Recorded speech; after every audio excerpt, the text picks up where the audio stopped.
On the morning of April 16, 2014, the water near Jindo Island were calm. The sky was clear. The waves were gentle. The wind carried no sign of danger. At Incheon port, a passenger ferry named MV Sewol prepared to depart for Jeju Island. For most people on board, it was just another routine journey. But for 325 students of Danwon High School, this trip marked the beginning of a long-awaited school excursion. They laughed, took photos, uploaded and posted to social media, and record videos inside their cabin. No one of them knew that this morning would be the last morning of their life. MV Sewol was not a new vessel. It was originally built in Japan in 1994 and later purchased by South Korean company named Chonghejin Marine in 2012. The problem began after the purchase. The ship underwent extensive modification. Passenger cabins were added. The upper structure was made heavier, but the ship's stability was never properly recalculated. In maritime law, there is one unbreakable principle. The heavier the upper structure, the greater the risk of capsizing. Yet, this rule was ignored, all in the name of profit. To carry more passenger and cargo, safety was sacrificed. Worse still, the ship routinely sailed overloaded, exceeding safe limit on almost every voyage. On that day, the violation reached their most extreme point. MV Sewol departed at around 8 a.m. On board were 476 passengers and crew members. Inside the wheelhouse, the captain Lee Jun-suk wasn't at the helm.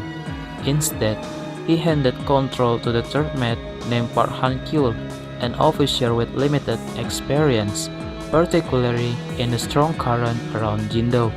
This alone was already a serious procedural violation. At approximately 8:48 a.m., the ship entered the water with strong cross current. In this area, ships are required to turn slowly and carefully. But that did not happen. The helmet made a sharp and sudden turn. Within seconds, everything changed. Vehicles, container, and heavy cargo inside the ship were not properly secured. As the ship turned, the cargo shifted violently to one side. The ship began to tilt 30 degrees. At this point, the ship could still have been saved if the crew had acted immediately. But no emergency measures were taken. The ballast water essential for stabilizing the ship had already been illegally reduced to allow for more cargo. Without it, Sewol had no natural counterbalance. Within minutes, the leaks became uncontrollable. As the ship tilted, panic spread among the passengers. Students stepped out of their cabin, confused and frightened. Then a message came over the loudspeaker. All passengers are instructed to remain in their current location. The announcement was repeated again and again, and the students obeyed. They trusted authority. They trusted the crew. They trusted the adult would protect them.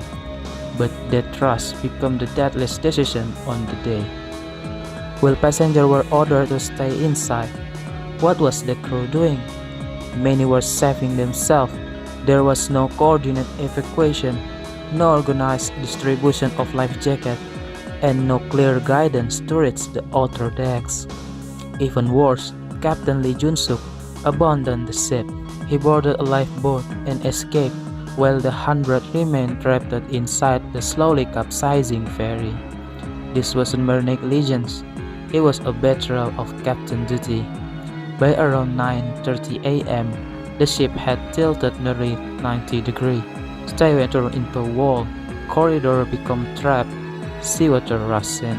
Students sent their final message to their parents. Some record video, some held hand, some waited until the water reached their chests. At approximately 10 a.m., MV Sewol fully capsized and began to sink. A South Korean Coast Guard arrived relatively quickly. But what followed was chaos. There was no clear command, no aggressive rescue plan, no immediate dive into the ship.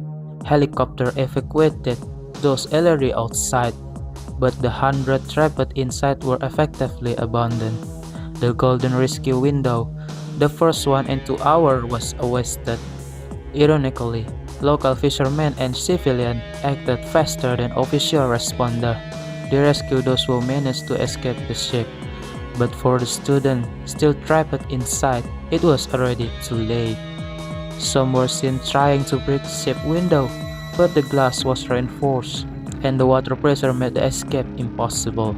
Rescuers and the fishermen did everything they could, but fate had already sealed the outcome. Out of 476 people on board, 304 lost their life. The majority were high school students. Many bodies were found still wearing school uniform, holding hands, trapped inside cabin. Some were recovered months later, others were only found after the ship was raised from the seabed. This was not natural disaster, it was man-made, it was systemic, it was crime. After April 16, 2014, South Korea entered a period of collective mourning. But grief soon turned into anger. The public saw a slow and disorganized rescue, a crew that abandoned passengers, and the government that appeared unprepared and confused. Families of victims filled television screens, crying and demanding answers. Public pressure forced the government to launch a massive investigation. Multiple layers of inquiry were formed: prosecutor and police, maritime technical investigator, and independent Sewol Truth Commission. What began as a search for a cause soon revealed something deeper. This was not just about a ship, it was about a broken system. Investigators conclude that MV Sewol was unsafe from the moment it left port. The ship had been heavily modified, structurally destabilized, and overloaded beyond legal limit. Cargo was improperly secured, ballast water was illegally reduced. The subtone was a mere trigger, but not the cause. The disaster had been engineered long before the voyage began.